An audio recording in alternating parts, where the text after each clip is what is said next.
So these chapters do seem to be getting shorter. Gonna continue the stream and we'll just continue through chapter 4.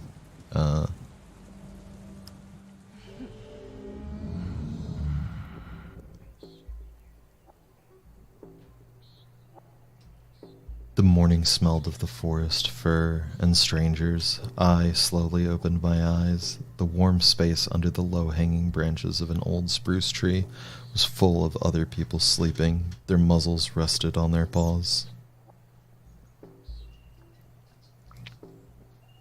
Stepping over the sleeping forms, I made my way outside. Alone, hiding in the tall grass, I sniffed around. The sky was bright and the forest around me was dark and full of interesting smells.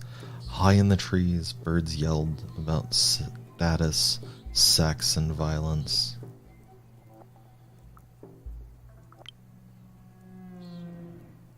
Something wasn't right. My brain wasn't working as it should. The smells were too strong. The grass was too tall. There was a quality I couldn't recall that was missing from the view in front of my eyes.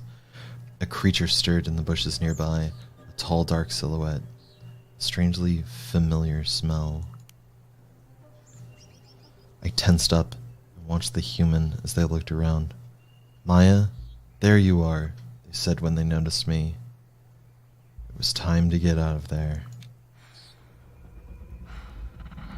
Suddenly a feeling like a cramp or spasm surged through me, and everything changed. My body started resetting itself to the familiar shape, and it hurt. Bones broke and fused again. Muscles and sinew moved under my skin. I cried and thrashed. Then, panting and sweating, I was home it again. I hit the ground with my bare ass. Colors exploded. The morning breeze suddenly became cold, and I shivered. Confused, I looked at the person approaching me. "We've prepared new clothes for you," Olga handed me a bundle she took out from her backpack. "Better stay human for a while. They won't survive the change. Not until Lisa deems that you're worthy to learn the right." I snatched the bundle and started pulling the clothes on. Sturdy but comfortable boots, cargo pants, a green hoodie. They fit perfectly. I thought about the previous night, where I was raging through the forest, about how different I experienced the world through the wolf senses, and about the discomfort and confusion of changing shape. So I was a werewolf.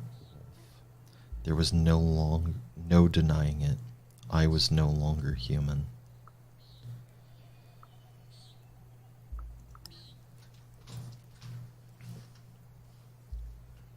"Don't come any closer," I barked. "You have some serious explaining to do." "That's why we've all come here today." We just stood there for a moment in silence. I was wondering how one usually learned that they were a werewolf. It doesn't make any sense, it suddenly struck me. How come nobody knows werewolves exist? "We protect the veil," was the answer. "It's easy to convince humans that the supernatural doesn't exist. They already want to believe that, and the delirium helps."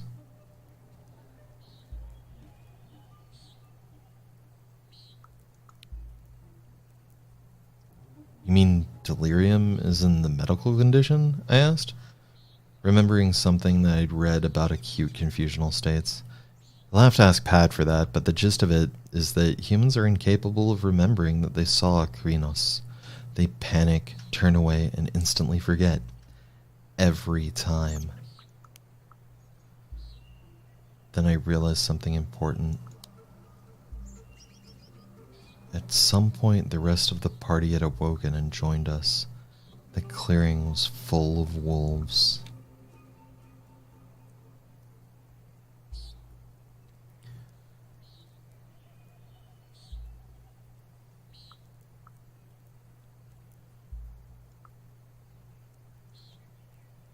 The wolves were closing in on me. I knew my next decision would have serious consequences.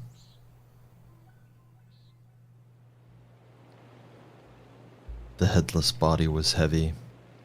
They said that as my first kill, it was my burden. It was my duty to take it to the barrows.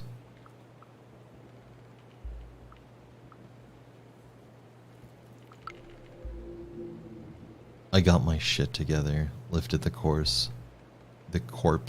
and threw it over my shoulder. We are Garo. When we rage, people die. Olga stood by my side. He had it coming. She accompanied me, carrying the severed head in a bag. The others stayed behind, covering the tracks. I didn't want to talk, or to think for that matter, not about the person I was carrying, or rather trying to carry. It was just a thing. I needed to transport it from point A to point B. That was it. I kept dragging the body, getting more tired and more sweaty with every step.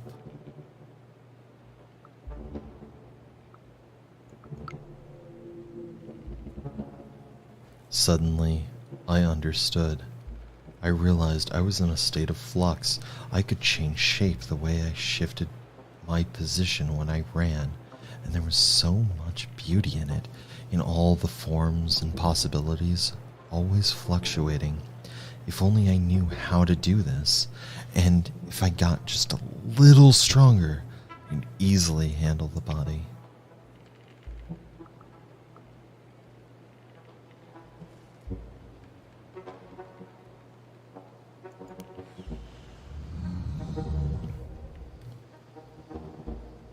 I was Glabro, the near-human form. The pain was stronger than I'd ever imagined. I felt my muscles spasm as they rearranged themselves. My jaw cracked and my mouth filled with blood. I clenched my fists and claws, drove into my palms. I screamed. When I rose, panting and sweaty, I was more than human. I was Glabro, wolfish, strong, scary. It hurt. The change hurt more than I expected. The world shifted. Not much, but enough.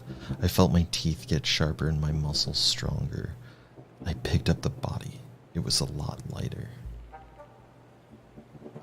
At some point, I realized we weren't alone. There were two shapes in the bushes on either side of the road. Animals, one big and gray, the other small, nimble and white. Ah, my companion smiled. I see you've noticed our patrons.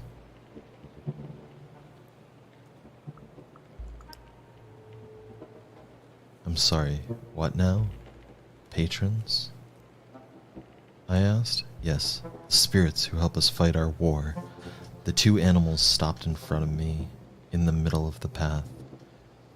We came here to teach the cubs, said the wolf. She smelled of ash and tears. I couldn't believe what I saw. It made no sense. I felt as if my brain was short-circuiting, trying to interpret signals not meant for human senses.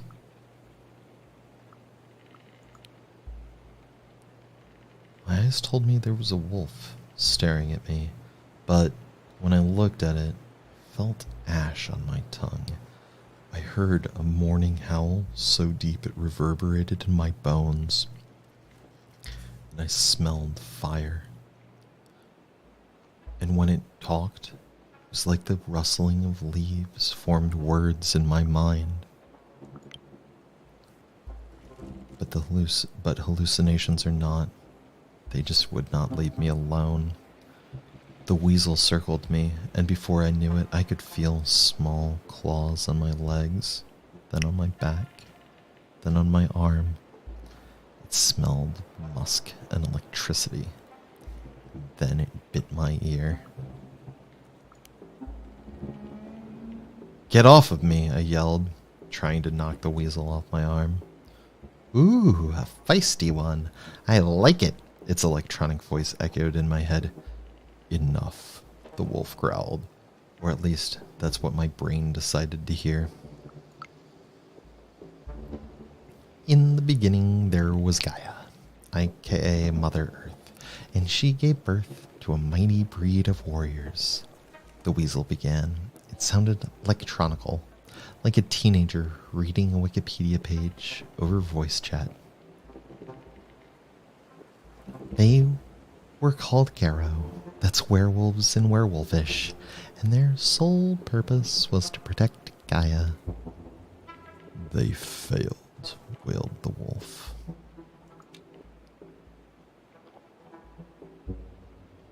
There was danger everywhere, shrugged the wolf. And when I looked to her for advice,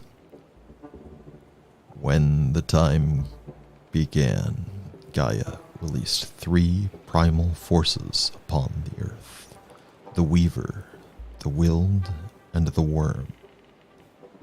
No, that's supposed to be the Weasel. When the time began, Gaia released 3 primal forces upon the earth: the Weaver, the Willed, and the Worm, the Weasel continued. The Willed was untamed force of life and creation. The cold, ruthless Weaver gave structure to the world, and the Worm destroyed what needed to be destroyed, creating the balance.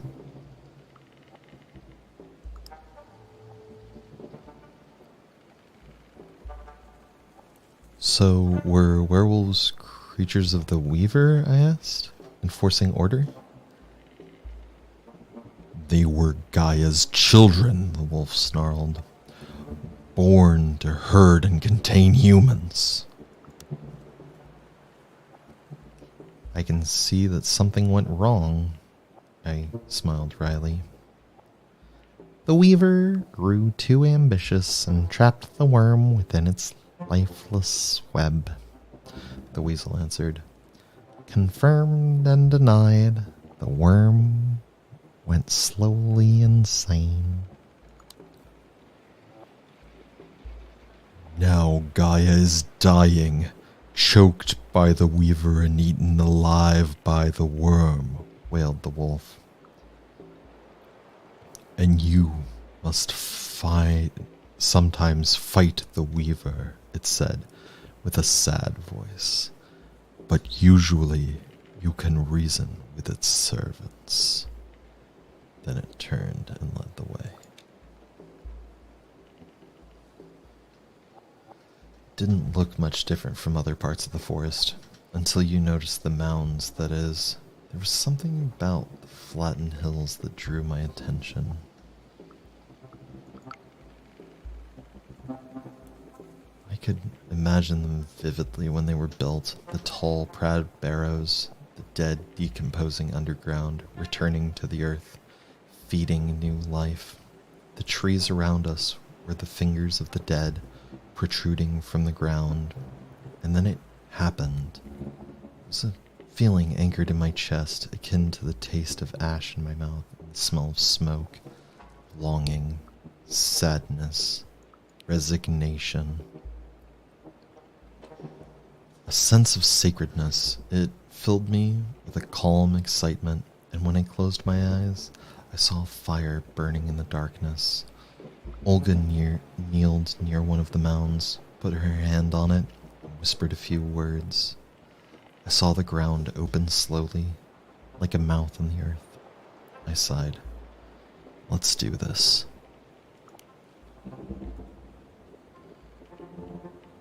We took the severed head and the body I had wrapped up in sheets and put them in the hole. It closed slowly, and I could swear I heard the trees nearby sigh in anticipation. The wolf howled, and I could feel the hair on my hands rise. Welcome to your new life, the talking white weasel grinned. We have something else to show you.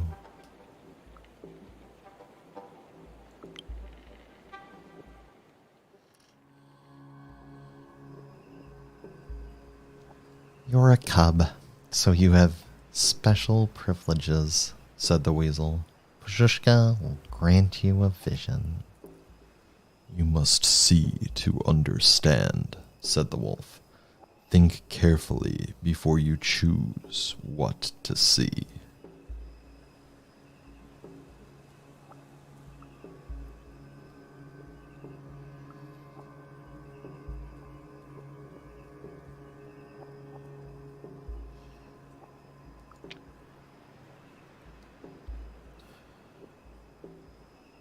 It was hard to find the barrows, although I knew where they were.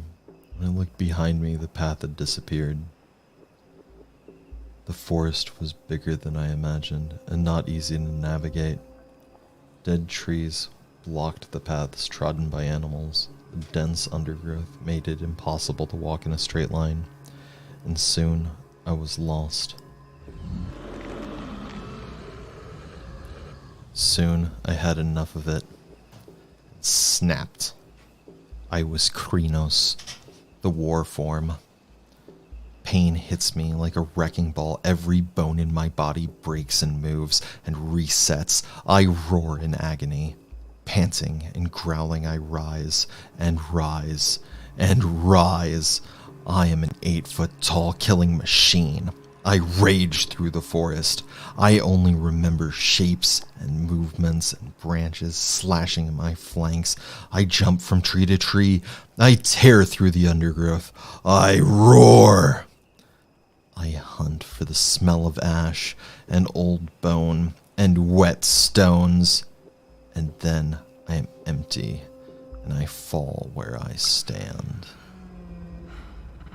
I woke up cold and shivering. My clothes were in tatters, my hair full of twigs, my feet dirty. I was Homid, the human form. My body reset itself to the familiar shape. Bones broke and fused again. Muscles and sinews moved under my skin. I cried and thrashed. Then I was human again, with keen eyes, nimble fingers, and a silver tongue. A wolf in sheep's clothing. The barrows, I climbed the nearest hill. When I was at the top, I stumbled on something, a shape in the grass, a skull watching me from its bleached eye sockets.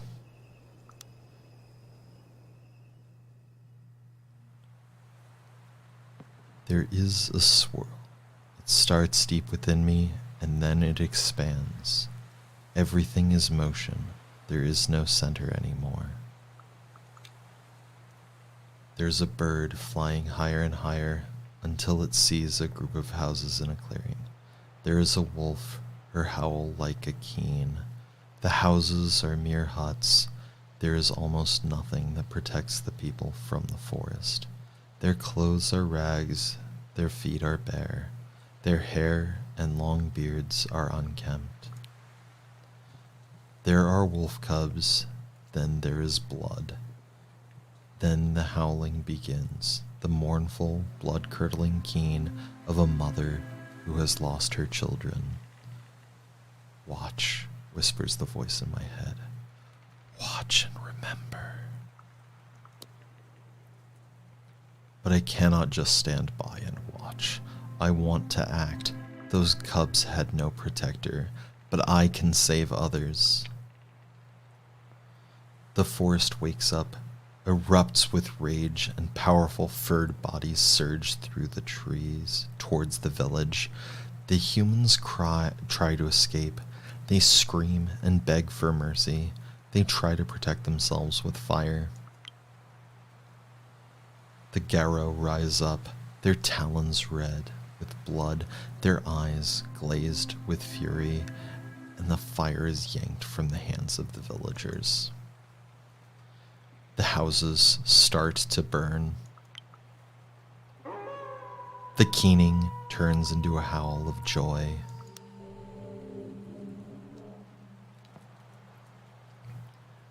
The Garrow have my eyes, my face. They are my family. I am the blood of their blood.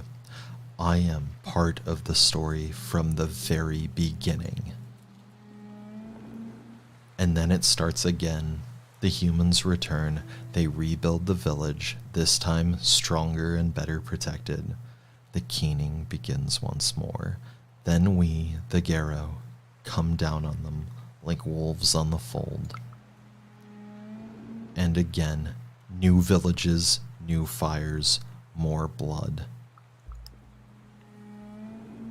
Again and again, seasons change, centuries pass, the keening continues, villages in the forest burn. Until one day, there's only one Garrow left in the family, and he slays his own kindred in the fit of his first rage. He is young, but I recognize him in an old man I know. He used to tell me stories about the forest before my mother took me away. I stay there, and I watch, but I can't move. My throat burns, my stomach is in knots. I want to scream, but I have no mouth. I feel the fire, I smell the blood. I see the large, ash-gray wolf looking straight at me. Her eyes are golden. She weeps. "It is in your blood," she says to me. "It is your duty. It is you. Come with me, child. Be my fangs and claws. There is no one else to be my cub. Come to me, child. I will nurse you. I will lick your wounds. We will kill together. We will feast, we will be merry, and the forest will grow." I looked at her, and perhaps for the first time, I saw her for who she was. Her pelt was marred with fire. Her eyes were smoking embers. Ash was falling from her heaving flanks. She looked old, ancient, sad and alone. She was the very idea of mourning made flesh, driven by a feeling of loss so profound that it burned everything in its wake. But she was more than that. She was also the spirit of the forest, the Buzhushka herself, wounded, hurt, violated and mourning all her children that humans had killed. At least, that's what I thought when I looked at her. The wolf mother looked back at me, and something in her eyes made me realize that she was following my family for generations, advising them, whispering in their ears. "Join me," she pleaded. "Only you can understand me. Only you." I went to her, and she accepted me. And I accepted myself. And I finally understood who I was. Darkness fell again, and a blood tide was loosed upon the world. A lone howl pierced the silence like a single ray of moonlight in the darkness. Then there was another one, and another, and another, a choir of voices, triumphant and joyful. When I opened my eyes, I was in a clearing. And around me there were wolves, huge, monstrous wolves, howling at the moon. I was Hispo, the monstrous wolf form. The pain was overwhelming, my spine cracked and twisted, my knees and ankles broke, and I fell on the ground. My jaw shattered and rearranged itself. My whole skin was on fire, rippling and spouting fur. I howled in agony. When I rose, panting and spitting blood, I was Hispo, with strong paws, mighty jaws, and a mane of fur, more than a wolf, scary and monstrous. Instinctively I changed and joined the choir. My voice was unsteady at first, but soon I found my own note, a unique addition to the chorus. "Well, hello there," Olga smiled at me, "and welcome to the Sept." "I have no idea what you're talking about," I snapped, angry and confused. "We live in packs," Olga explained, and when the packs unite to fight a common enemy, they form a sept. I realized that there must be at least 2 packs here.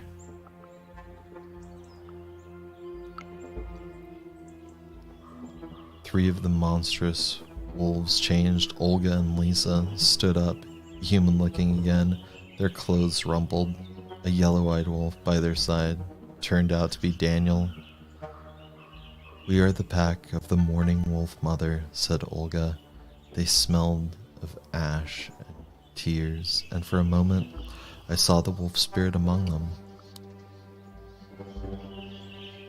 The great gray-eyed wolf changed to Cornell, and soon Pat and Kim joined him. "We are the winter weasel pack," said Kim. A white shadow settled on Pat's shoulder. I smelled musk and electricity. "We are all Gaia's soldiers," said Cornell, "in that we have no choice, but we can choose whom we fight alongside."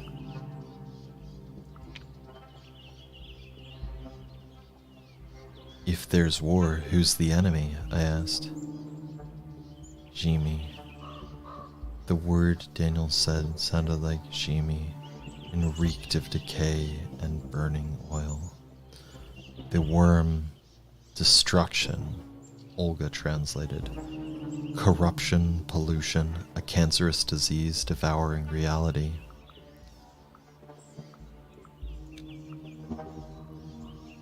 "I have so many questions," I shook my head.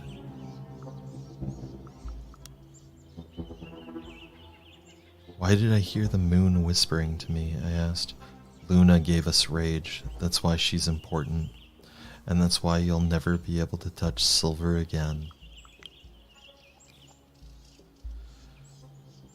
"You were from all over Europe. Is this like a standard for a sept?" I didn't even know if that was a stupid question or a smart one. I looked at Cornell. "It's far from standard, but desperate times make strange bedfellows," he smiled sadly. "Normally a sept is dominated by 1 tribe, maybe 2. There are at least 12 tribes," Daniel interrupted, "and I hope, Maya, that you will choose yours wisely." "What about those spirits? How does that work?" "The world casts a shadow. We call it the Umbra," said Lisa. "And in the shadow, every living creature, every emotion and idea, every important object exists as a spirit. That's all you need to know for the moment." "Do I have to join a pack?" I asked, just to make sure. "No Garo can survive on their own," Olga stated the obvious. "You may not like it, but if you want to live, you need us and our support, and we need you." "So if I've got this all right, I've been conscripted into an ancient war against the worm," I said slowly, trying to put it all together. "And the moon gave me rage as a weapon, but I must avoid silver. And there's a whole secret world of spirits," I continued, "and I have to join a pack and choose a tribe." "Exactly," Lisa nodded. "As for the tribe, there are 2 people who could mentor you now. Olga is from the Black Furies, an ancient tribe of woman warriors, and Cornell is from the Children of Gaia. He is more a peace and harmony guy."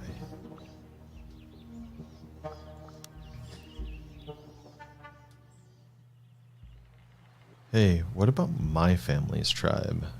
I asked. Lisa winced. Daniel sighed. Olga shook her head. "What's the matter?" I asked again. "Your ancestors were the Geta Fenris, and no one here wants anything to do with that tribe. They stand against everything we believe in."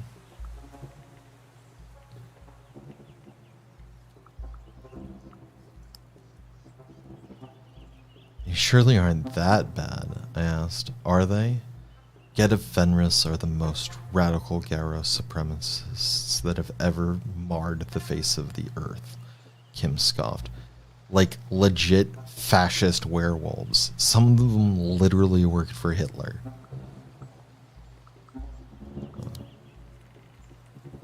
Thank you for telling me. I had a right to learn where I came from.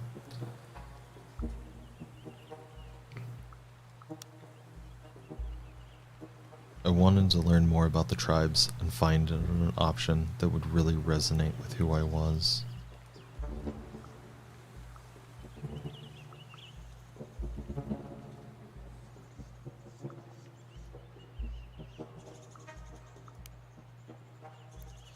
I asked Daniel if I could join his tribe, but he didn't understand the question.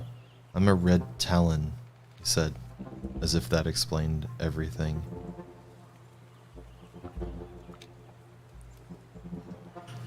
What are the Red Talons? I asked Daniel. It is the tribe of Garo who are born as wolves. We usually don't mix with others and we kill humans, but since I'm the only one here, I decided that it was better to join the rest. Why? I kept asking. He looked at me as if I was stupid. What are you? Stupid? He asked a second later. There's always strength in numbers. I protect my folk better when there are more werewolves around. Your folk? Wolves.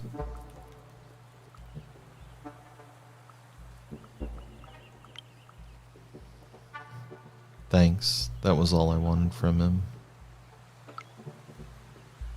But I was too exhausted to bug them with personal questions. One thing is bugging me. Why are there so many of you here? Suddenly everyone in Biloska is a werewolf, or what? You know nothing, cub, Olga laughed bitterly. A mere century ago there were dozens of packs in these forests, but none of the old guard survived the 90s. Lisa shook her head. We had to start from scratch. Until you showed up, there were only 6 of us, and the 3 of us not even local, Cornell pointed out. 2 packs, too small for their own good. Anyway, before you were admitted to a tribe, you need to prove yourself. Prove myself? Hadn't I proved myself enough already?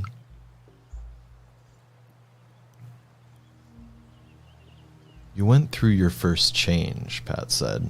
She was leaning on a tree nearby, and you know everything you need to know at the moment. But you have to go through the rite of passage. Daniel rubbed against my flank, excited. A vision quest. Kim winked at me. And since we don't have time for tests, we need you to solve a real problem. Olga stepped in. Namely, we want you to find a way of ending this logging problem, Cornell said gently. So, how would you like to do it? They all looked at me in anticipation. I took my time, enjoying the moment. My body was buzzing with energy, ready to shift shape on the slightest sign of danger. My mind was clear. I knew what to do. I knew exactly what I wanted to do.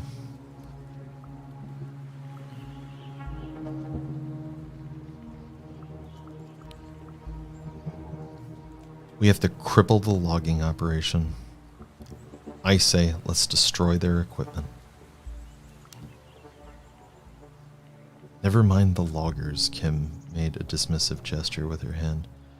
We have to inspire the protesters. We have to arm ourselves, both us and the human protesters, and fight the logging. Not metaphorically, physically. Olga nodded with approval. I know someone who can arrange for some explosives for us. Daniel beamed. Spoken like a true Arun. I bet you were born under a full moon, weren't you, Maya? How did he know? I looked at him surprised. How did he know? Mom always told me When she gave birth to me, the full moon was shining through the window, and she couldn't take her eyes off it. You're right. How did you know? Garo born under the full moon are warriors and leaders, said Olga, just like you and me. It is a path of glory and honor. Your place in werewolf society will be determined by your renown. Glory through defeating mighty enemies. You can earn honor following your moral imperative and upholding the laws of the Garo. You can earn wisdom by acting efficiently, thinking well before you act. Your renown will change as you play, contributing to Maya's legend among the Garo. No pressure at all. Olga must have sensed my confusion.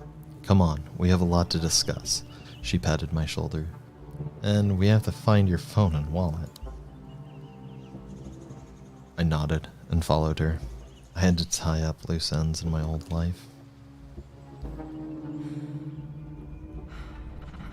I am sitting on a bus. The sun streaming through the windows is making it hard to see.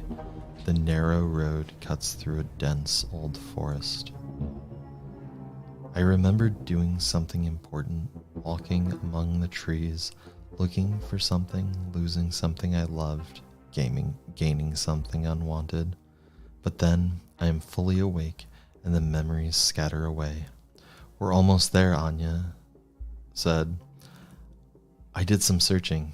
She looked at me from over her phone. And this place is amazing, the last primordial forest in Europe.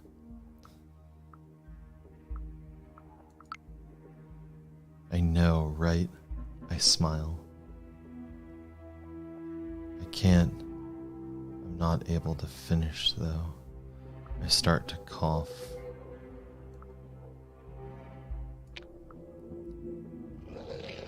My throat is sore, my lungs hurt.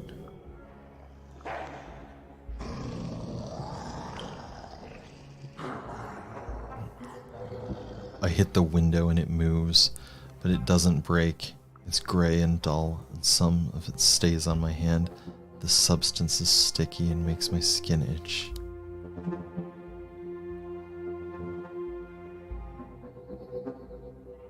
My hand is crawling with thousands of tiny spiders, weaving their webs around it with tremendous speed.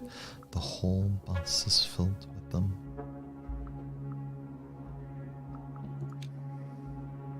I try to fight them, but they are too small, and there are too many of them, and after a few seconds, I am covered in cobwebs, unable to move.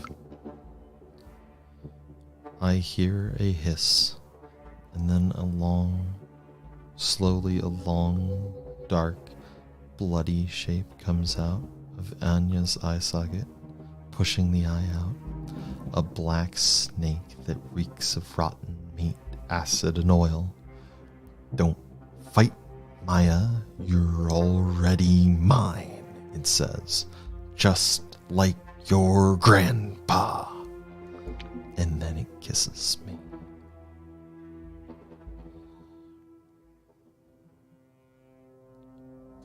The end of chapter 4.